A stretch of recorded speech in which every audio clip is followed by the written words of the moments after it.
And now for something completely different. Herbert Chappell's George and the Dragonfly for narrators and symphony orchestra.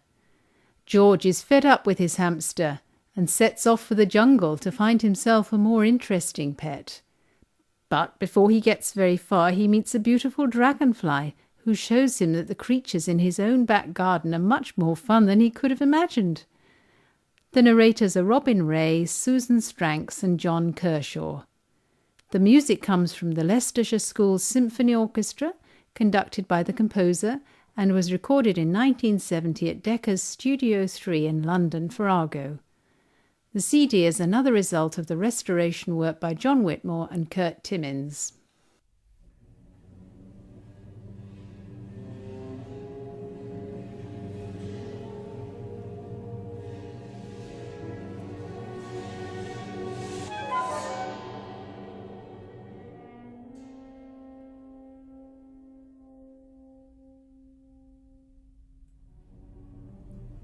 Listen and watch as the sun gets up and the high blue sky begins to sing.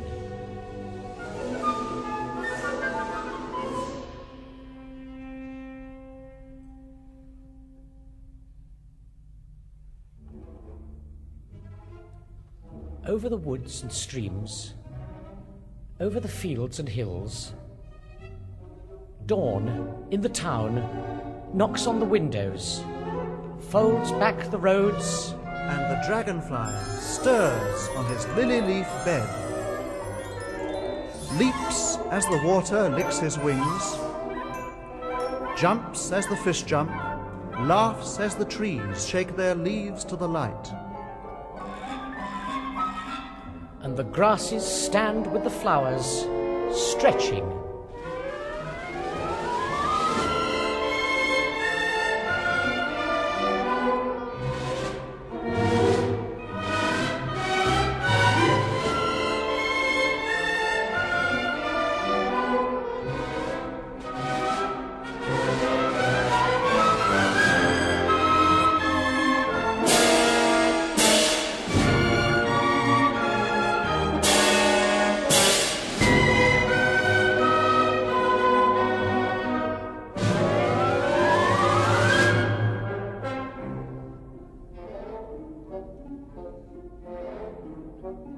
George, in his feather-bed sleep on his side, opens an eye and then the other one, scratches his golden head, brightens his face, leaps out of bed to the window.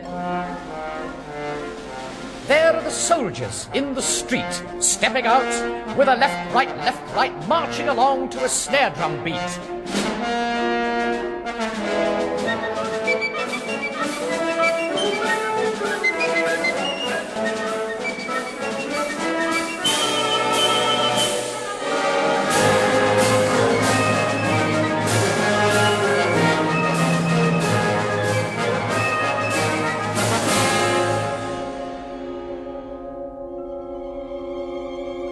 And the dragonfly rattles his see-through wings. Shaking the dew from his feet, he begins winking his jeweled eye, twisting his neck, washing the colours on his long thin back.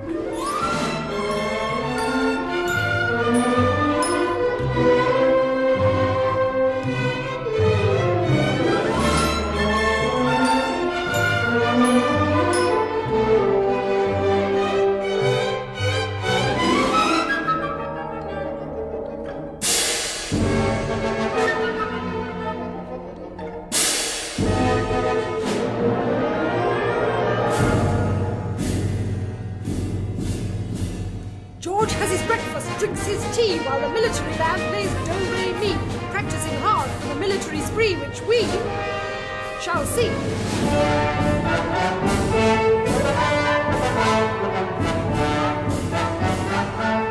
But not just yet, for don't forget, The dragonfly dancing his way, intending to waltz all the day, to the sweep of the wind in the trees, and the song of the breeze, and the bees and the birds, and the music of words, and the ringing and singing and shouting about him, the dragonfly prances his way. There's only one thing left to say. He goes on his toes, and he twitches his nose, for his breakfast is not far away.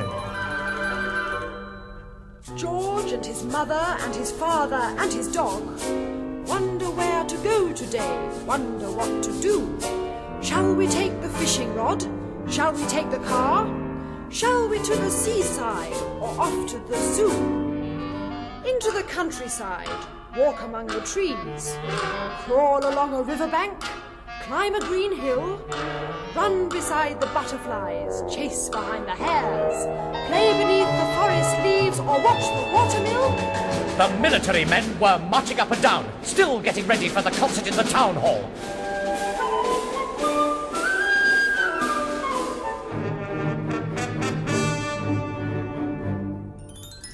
Dragonfly, Dragonfly, where are you now?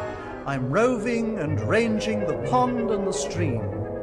Dragonfly, Dragonfly, where will you go? I ride on the wind to the end of my dream. George and his dog, whose name was Chappell, partly because he was always happy, barking and running and fooling about, he always came to a whistle or a shout. Off they went with Mother's basket, a hamper of food, and what a task it was! To carry such a load Of spoons and plates and forks and knives and chicken and rabbit and ham and tongue with cheese and pickles and cold beef pie and bread and butter and jam and cakes and everything else you need to make a picnic.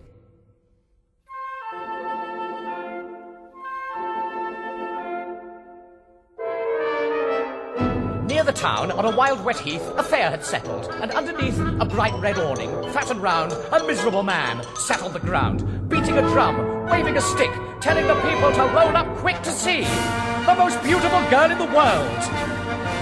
A golden girl, whose hair is curled like the sea, falling in ringlets, tossing in waves. A girl who's been saved from a fate worse than death, a life with the Eastern slaves.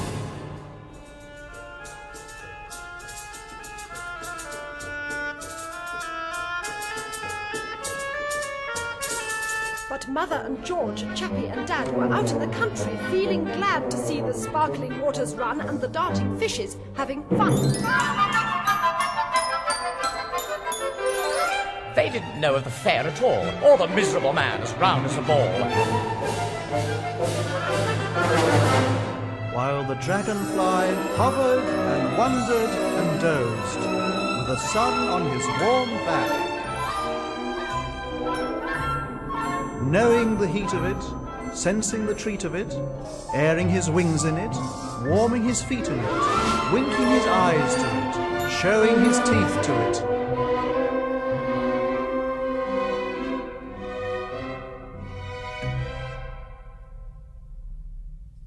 Dragonfly, Dragonfly, where are you now? He hovered, he wondered, he dozed.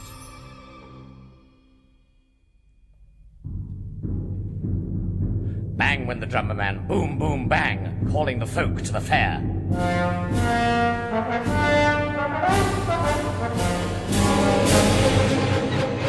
Ruff went the chappie dog, ruff, ruff, ruff, chasing a leaf in the air. Pa-pa went the trumpeter, pa-pa-pa-pa-pa, giving the pigeons a scare.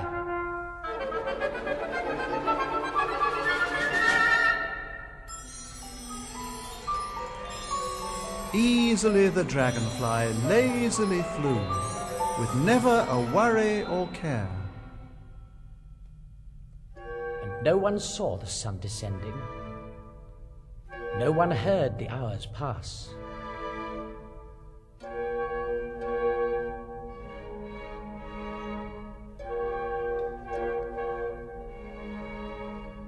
Till Chappie barked, when the family knew, time to go now, time for tea, time for one and all to get ready for Me, said the military band. I'm the best band in the land. Me, said the drummer at the fair. I'm the loudest anywhere. Me, hummed the dragonfly, hovering blue against the sky. And me, sang a lady violin, who was just about to begin a tune or two with a friend she knew, and a friend of a friend, and a friend. They played each afternoon amid the chink of spoon and cup and saucer in a tea shop by the Strand. But unfortunately, they had a rotten time that day, for just outside the shop appeared that raucous military band.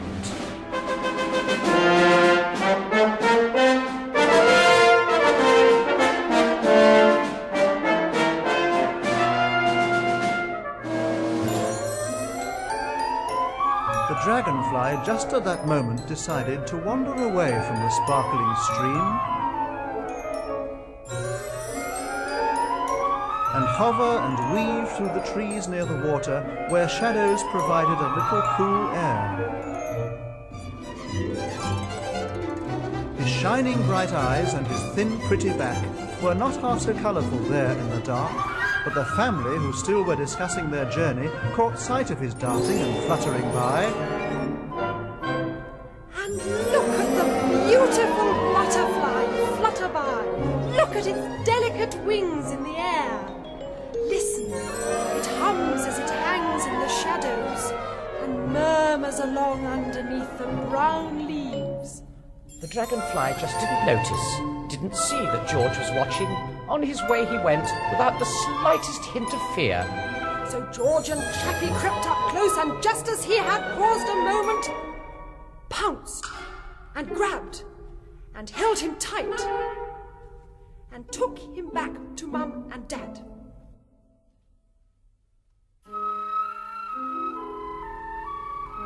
All of them looked at him, closely admiring the struggling creature, so handsome to see.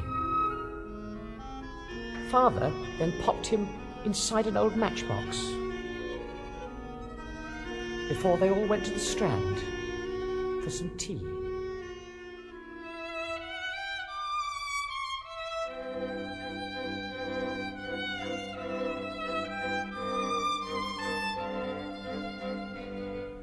The poor dragonfly shed a tear, heaved a sigh, wondering how he could ever get free. The matchbox was too small for comfort, a most unpleasant place to be. So while George eats his gooey cakes, The dragonfly lies there and bakes, then falls asleep. while George drinks up his tea.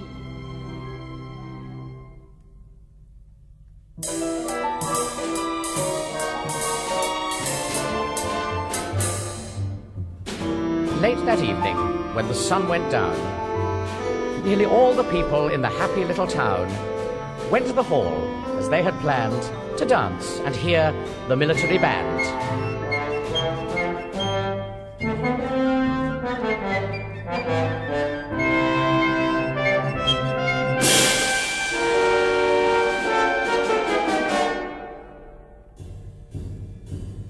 The first to come was the man with the drum, who travelled around with the fair, and giving a toot on a delicate flute was the girl with the golden hair.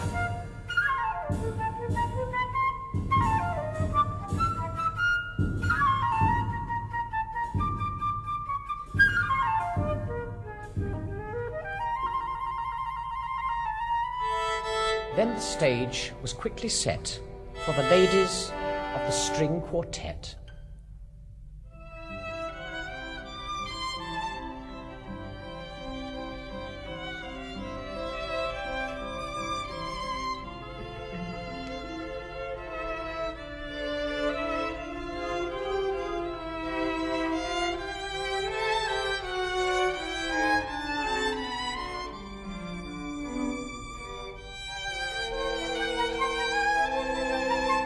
While the string quartet was playing, the slave girl, with her flute, joined in. The drummer lent a hand, the military band, and they all created one right royal din.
Stood and thanked them all, and said, "With pleasure I now call upon you for 3 rousing cheers. I haven't had so much fun for years.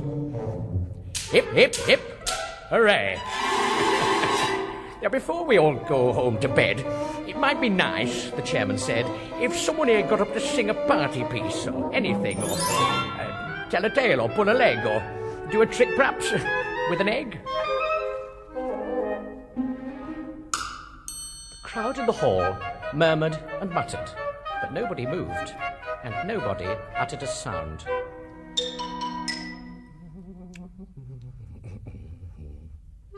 And nobody showed the least intention of doing their party piece.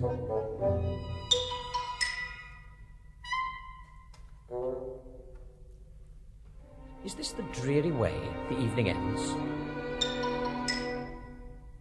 With everyone scared of making a fool of themselves in front of their friends?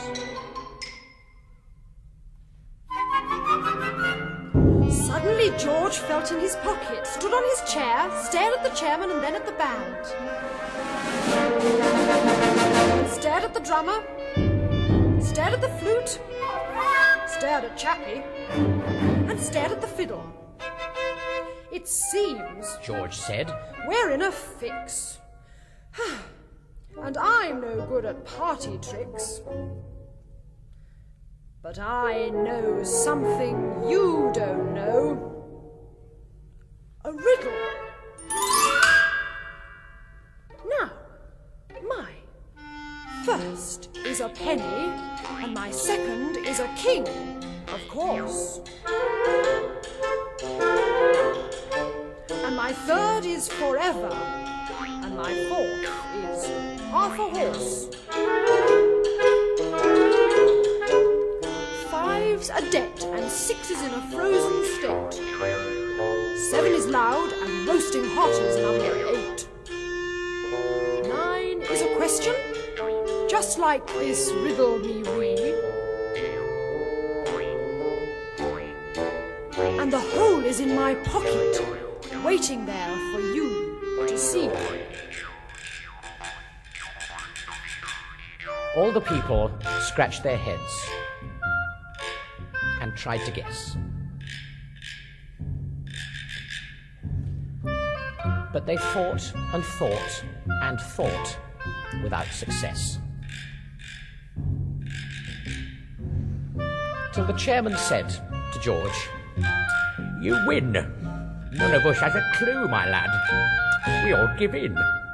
So George took the matchbox from his pocket for the crowd to see,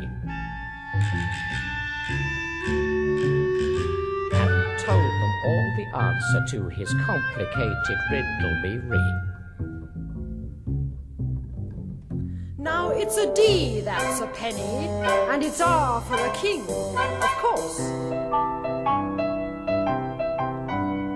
And A is forever, and G is half a horse. Gigi, get it? O's the debt, and N's for north, and cold as well. F is loud, and roasting hot is down in L. My question why of this riddle me why. And the whole spells Dragonfly, and here it is to see.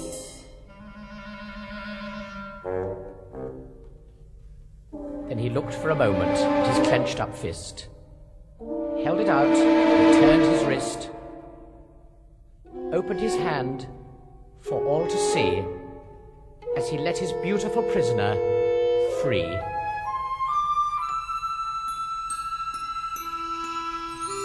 The dragonfly stirred in his matchbox bed, lifted his tired and frightened head, jumped as he saw the light again, shook his feet and winked his eyes again, leapt and spread his delicate wings, rose to the beldome's floating rings.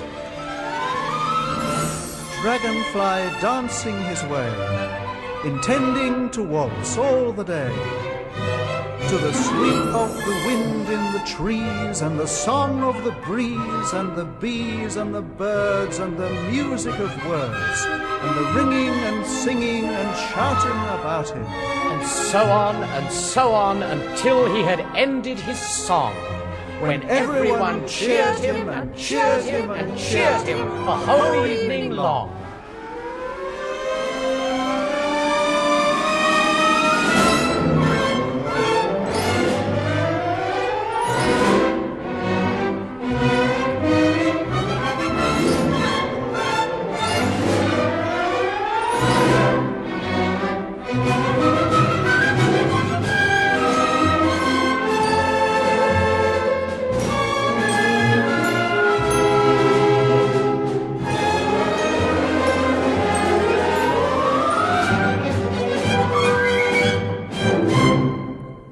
The dragonfly that night flew high among the tallest trees,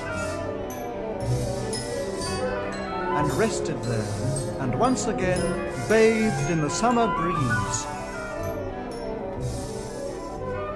While George went to his feather sleep, and dreamt the whole night long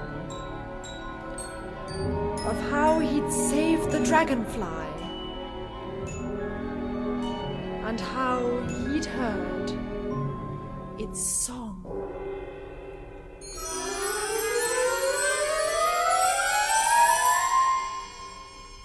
So if you wait till the sun gets up and watch for the high blue sky, and if you walk where the breeze is free and the buttercup meadows lie, you will see George? And the dragonfly, down by the water's edge, humming and singing away.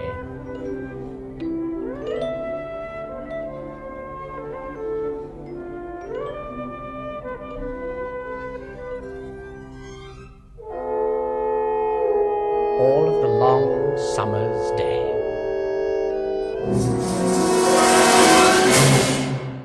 The narrators were Robin Ray, his wife Susan Stranks, and John Kershaw. Robin was the son of the comedian Ted Ray and brother of actor Andrew Ray, a talented family indeed.